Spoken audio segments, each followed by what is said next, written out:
I have what you call a heart failure, and heart failure can be called many different things. Everybody has different types of heart failure. Usually it's from a virus or whatever it may be. It can be from, your heart was too weak at a young age or so on. Everybody has a different reason. For me, I got heart failure from a cold, from a virus. Which is scary, is because anybody can get a cold, anybody can get the flu, and I got this from a cold. It just came around, it stuck around, and then it left my heart too weak on its own. So ultimately, I ended up needing to get a left ventricular assist device, also called an LVAD. Now, the LVAD is unfortunately becoming very popular in today's era, especially with young people. It used to be when I was first diagnosed in 2014. I was very intrigued. Actually, I was very interesting to doctors because I was so young. And this is the device that I have right here. This is a demo model. This is from the manufacturer itself. So basically, they use these at the displays. And basically, this is looks like a big turbo, like you've seen. Yeah. So basically, this right here plugs into. Say this is my heart. It plugs in right into the left ventricle, and then from there, there's a motor in here. It's really interesting. It's just pretty much magnetic, and it just hovers and it just spins constantly. The propeller in here, and then ultimately, what happens is it pushes blood throughout the body. Now, normally your heart squeezes and does that work for you, but since my heart is so weak and can't do it on its own, it relies off of this pump. And then in order to keep that pump going, it relies off of batteries like this. So I rely off of two 14-volt batteries, and that's what you see in my bag that I wear all the time. So it looks like I'm wearing a purse, a bunch of time, throughout the whole day. But realistically, it's my heart batteries, and that's what that is. It looks like two big old school VHS. I always say, yeah, I always say it was like the big old school Game Boys. So I guess I'm showing my age. Yeah. So you said something that's very key, and it's your age and it being something very new for someone around your age. What was your first reaction when you found out you had your first heart failure? Depression, absolutely. To be honest with you, it was depression. There is no way around it. I don't think anybody's ever happy about it. It's something that I tell people all the time. It's the first thing as a human we're gonna do. We're gonna blame. We're gonna wonder why. What did we do to deserve this? Where did we go wrong? In my situation, I never did drugs and I never drank. So I would assume that that would be a reason for heart failure or some type of tie that together somehow. Like, well, I did a lot of bad things in my young age. I didn't. I was a very active young teen. I played sports. That was my thing. So as far as I was doing I wanted to do bodybuilding. I wanted to do personal training. And then it just hit me like a wall. I was just depressed and immediately. But luckily, I had a good support group, my family around me and my friends. They were there to pick me up. And from there, I just kept on moving. Yeah, I'll be honest though, the first couple of years when I got heart failure, I wasn't an advocate for heart failure. I wasted a lot of years where I could have helped people, but I didn't because I was in denial that I was going to have heart failure. I was like, I'm going to get better. I thought of it, I treated it like it was a cold or bronchitis, or pneumonia, such a serious thing. But you know what? It can get treated, and I can get over it because I'm so young, and I can get over it. It's that hubris, and I just I wasted years. The only time I started becoming an advocate for it is when they actually put the thing in my chest, and I didn't know anybody that who to research. I didn't know what to expect, so I just picked up a camera and started doing it myself. Wow, that is awesome. That is really awesome. How was your family reaction to the whole thing? I guess they're somewhat like in your position as well. It's like, you know what? He's young, he plays, he's active, he will get over it kind of thing. Or was there a different emotion for them? Absolutely. My mother is a warrior. My mother's a big prayer warrior, and she believed, I was going to get better, and she didn't understand why these things were happening to me. So she was completely upfront and about that. My wife as well, very strong. She was there with me at the time when I first was diagnosed. We were dating. We weren't married yet. we were ready to be together for a couple of years, but my wife was extra strong. When I ended up having, so I got heart failure at 24, but then I ended up just going home and living off medication and then living a normal life. And then at 27, I got worse again, and that's when we got the LVAD pump. So it was like another 3 years. And that's when me and my wife were already married. And at this point in time, it was very tough on her because you had to balance everything. So realistically, the fear of your loved one going through something so traumatic, but at the same time, it's very hard to balance your adult life. Now you're like, I got a house to pay. My wife had to go to work, and we live in Ocala. Not sure if you're familiar with the Florida area, but in our town, Shands is my hospital, and it's about 45 minutes. So right in the middle of hurricane season, my wife was having to go to work, and then right after work, drive about 45 minutes to an hour to go see me in the hospital, and then drive back home. And it was a constant thing. So it can be very traumatizing. And I tell people all the time, especially new LVAD patients, to be supportive. Even though the LVAD patient is going through this traumatic experience, they also need to take time and check on their loved ones and ask, how are they doing? How are you feeling? Because this is a very traumatic thing on everybody. I love what you're saying right now, because it really is you really hit the nail on the head on this one, and support is the biggest thing for it. Because who knows, if you didn't have that support, where would you be at this moment? You mentioned depression, and again, it's those people in your life. If they weren't around, again, where would you be? Because when you look at yourself or look at any situation and you hit somewhere where, like, you know what, you go in your mindset and you're like, yeah, I'm going to recover. I'm going to recover. And it gets worse and it gets worse and it gets worse. Now you're just thinking, guess what? I will never recover. And then your body does something where it doesn't have that self-motivation, or your mind is not in the right place. And again, different story, right? Yep.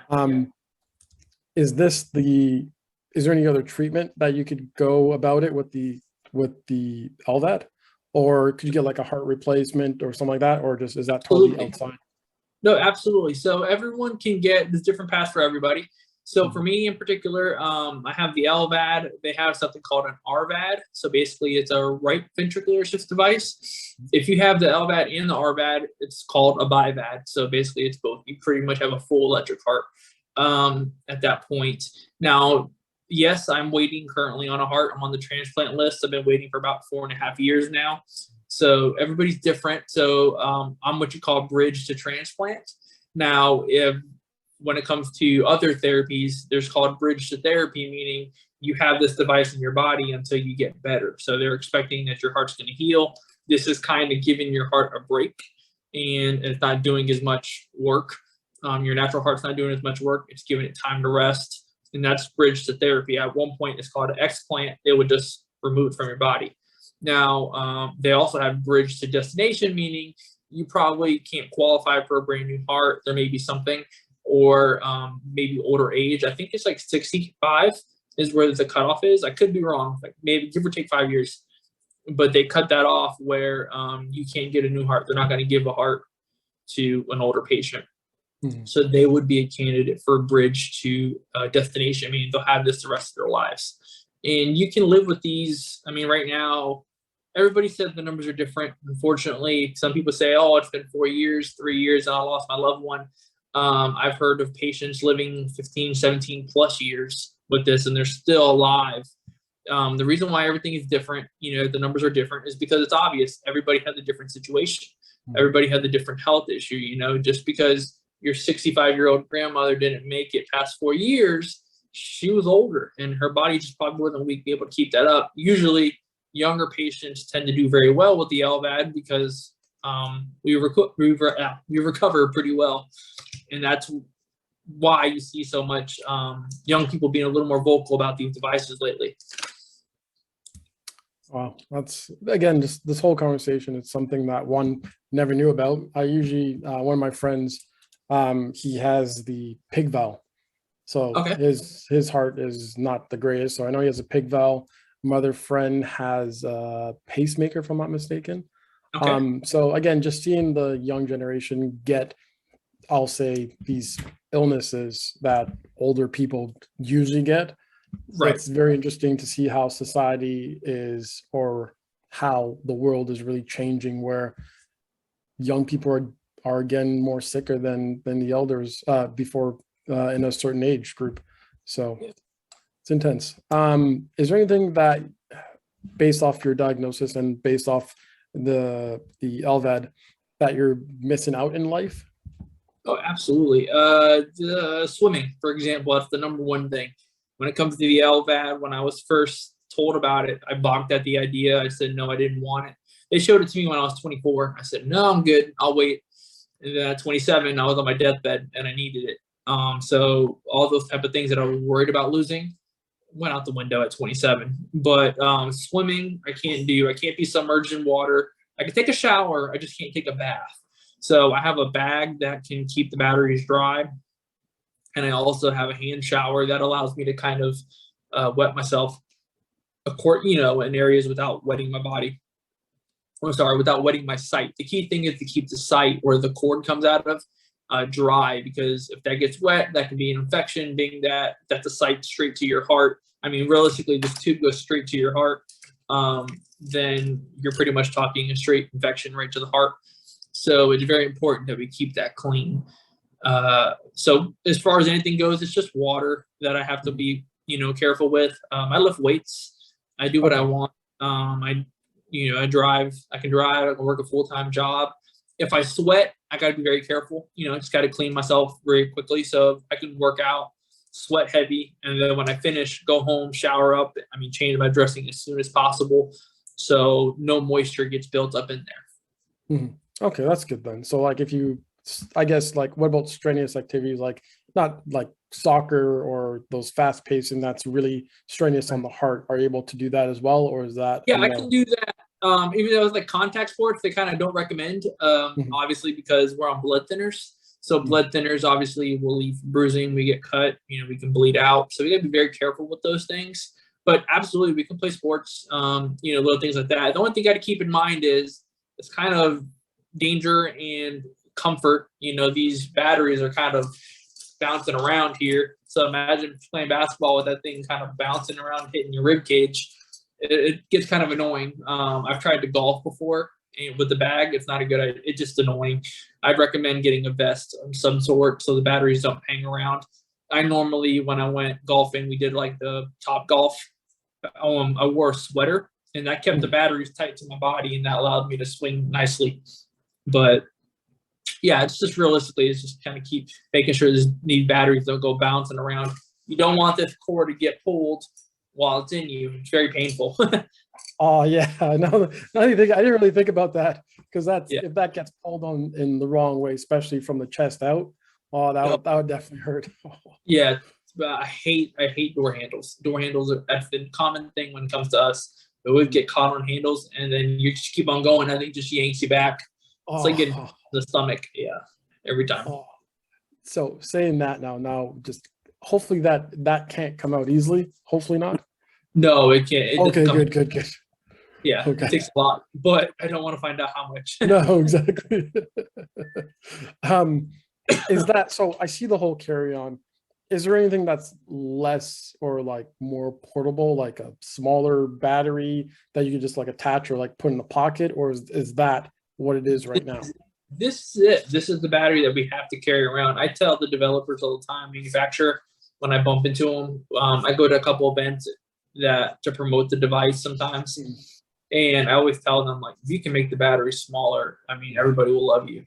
Like, these things are so heavy. They're about like 7 pounds, both of them together, about 7 pounds. So then tack on your controller, it's heavy.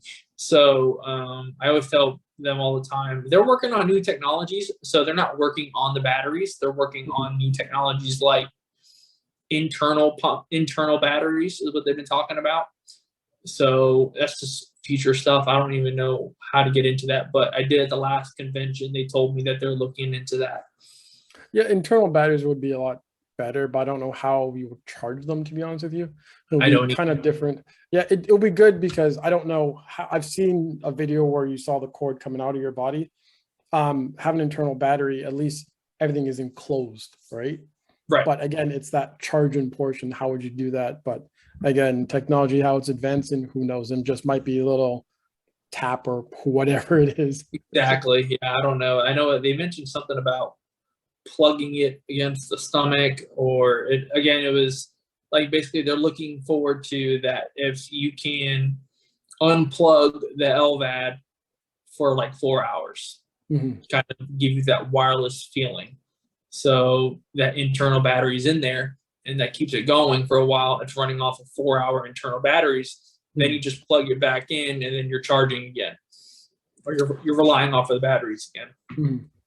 So you just brought up something very interesting that I didn't think about. Yeah.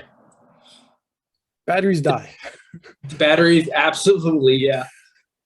What have you ever hit that incident where you're just like, I have zero energy in the battery? What's like are you freaking out? Like, I don't know, like, have you ever hit that point before, or like Yes. emergency like charge or something like that? Definitely. I've had 2 scares, and then after that, I really didn't. So I became a little more confident in my device, which is why I like to teach as much as possible or educate people. When it comes to education, I try to let people know is do not be afraid of this device. It's not something that I say like, oh, you be dangerous with it and do what you want. But I don't want people to be terrified when they look at it. Don't be terrified when you're touching it, especially when you're done EMTs and paramedics. They're very like cautious because they, after all, somebody else is looking, and if I come up to you and you have an LVAD and I'm afraid of, okay, that's pumping his heart, so I don't want to touch it. That's the first thing you're going to think. Now the scare I had was the batteries died when I was at work. They were dying. They didn't die. They were dying. And so if you can see here right now, this is kind of like a battery used for videos, but there's bars. And the bars, each bar is a 20%. So what happened was once it gets down to the last one, that's around 20% of your battery life. Well, I didn't know that. So I'm just thinking I have 1 bar left. And usually when 1 bar on a cell phone, that means you have no bars. That means you're going to be dying soon. So that's what I saw. I was at work. This was my first time. Like I think about, I want to say about about a month after I started working again. And I'm working, and all of a sudden the battery started beeping. It started beeping, and I hear the beep, and I'm like, what's that noise? I know what it is, but I'm like, oh my gosh, I'm beeping. So I go downstairs, and I have my backup batteries downstairs. So I go in my car, I replace the batteries, and then I go back upstairs. So what ended up happening was I didn't charge my batteries correctly the night before. There was something interfering with the charge. So when I went back upstairs, I'm working, it started beeping again. And I looked, my backup batteries were dead too. So now I am 17 minutes, I'm about like 20 minutes away from my house. And if I don't get to from my understanding, if I don't get to my house very fast, my pump is going to stop. So I had to race home. I probably did, break a couple laws on the way home. And I got home, broke in the house, and then put my batteries. I had an extra set of batteries at home, plugged in, and that's what happened there. That was my first scare. The second scare was actually about a couple months ago. I was doing a TikTok live, and somebody was asking about alarms, and they were asking about, do you do what you call a self-check? And a self-check basically, it's like you hold onto the 2 buttons, and what that does is it starts giving off different alarms. And that's just to see if everything's working. It'll tell you. Well, I did a self-check, and I haven't done a self-check in a long time, to be honest. They tell you to, but I don't. And I did it, and next thing you know, I got this big red sign on the controller, and it said, call the hospital. Your controller has an issue. And I was like, oh, my dear, I'm in trouble now. And it was beeping. It kept on beeping and beeping. I couldn't do anything about it. So we call our physician on staff, on call. It was on a Sunday night, too. They answered the phone, and they said, okay, what's going on is your backup controller, your backup battery in the controller is bad. You got to come in and replace it. I said, oh, okay. So it said, no problem at all. And then I had to swap out my controllers myself. So basically you unplug the controller, this right here, I unplugged it from my stomach and then just replaced it with my backup controller. And that was my second scare because I've never done that before. They train you to do it when you're in the hospital, but you never think you're going to have to do it. I mean, after 4.5 years, I never did it. And then all of a sudden I had to do it one day. So that was my second scare. Mm-hmm. What does the controller itself control? The actual pump speeds. So right here, you can see that. So right now, these are controlling the pump speeds of the inside of my heart. So again, I mentioned before that motor, there's a motor in here. That motor is just like a car, it spins at RPMs. Mm-hmm. So it goes at 50, mine is 5,400 RPMs. Then you have what you call flow as well. It carries all your settings and it keeps track of what your heart is doing. So in my case, I have 4.5 liters per minute of blood flowing through my body. And then the pulse index, which is, that is the PI, which basically what that means is the PI is how much your heart is relying off of the motor itself. And that's what the PI is. So it carries all these settings. When you go to the hospital or when you go for your clinicals or whatever, they will unplug one of these cords and they will plug it into a computer and they download all the information for the past whatever, so many months since you've been in clinic. And it'll tell you, all your settings and tell you anything, any alarms. So me playing around with my TikToks, it totally gets seen in the doctor's office. Yeah. That's pretty awesome. And your whole TikTok and pretty much right now your life is being an advocate and bringing awareness to it. So what would you like to say for anyone that watches this? Definitely do not be afraid of these devices. It's a very scary thing. Patients definitely have, it's, going through heart failure. It is very tough by no means. And for your loved ones, you're getting the LVAD. My advice to you is make sure you fight every day to get up. When I say fight to get up, I mean, once you get that device in, you're going to be very tired, you're going to be in pain. But the goal is to get up, get out of that chair, because realistically, if you don't get out of that bed, they won't let you leave. Okay, so that's the first thing. The second thing is love your loved ones. The loved ones, you got to be patient with your loved ones because all they do is care about you. And for the loved ones, be patient and understand that that your family member who is getting an LVAD is stressed and probably worried. So just make sure you're being patient with each other and understanding. And that's a key thing in your relationship. And always ask how everyone's doing and check on those things. Definitely, I wish TikTok would open up a little bit more with their messaging, because I love to talk to strangers and who are going through LVAD stuff. It's an honor to meet people like that. I've been doing it for the past, I want to say 3 or 4 years. We started giving back. We were giving every Christmas, we gather money and we give Christmas presents to the heart patients that stay at the hospital. And it's a blessing and a half to meet everybody, because I live a good life. Okay, I live a good life. Do I have my challenges? Absolutely. Just like everybody else in this country, in this world, I have my challenges. But sometimes we have really good compared to people that live in the hospitals or are going through something else. So it's a good refresher every year during Christmas to know how beneficial we are, and how lucky we are as people and how blessed we are. So it's always good to give back and give gifts. And it's crazy that sometimes I just give them a couple gifts and I get immediate tears from them. And in my head, I'm just thinking, I'm just giving you a gift. But apparently these people don't have family, don't have people around them. Again, when I come back to, just make sure you're showing your loved ones support and love, because they're just not going to, some people just don't have that. And it's something I totally recommend people do. Wow, Michael, I love that. You keep mentioning TikTok and TikTok and TikTok. What's your TikTok handle? Yeah, my TikTok is a cruise ship 72, and at cruise ship 72, CRUZSHIP, and the number 72. Definitely has grown. That TikTok, I started that because my friend did it. My friend had an LVAD. He still does, and then he blew up and I blew up, and then it just did really good. And a lot of young kids are very interested in Ironman. That's what they call me. So it is what it is. I also get called Crank too. So. Oh yes, yep, yeah. Crank would be a lot better. I love that movie. Oh yeah, I got jumper cables in the back right here. We joke around about it. I do videos with the jumper cables.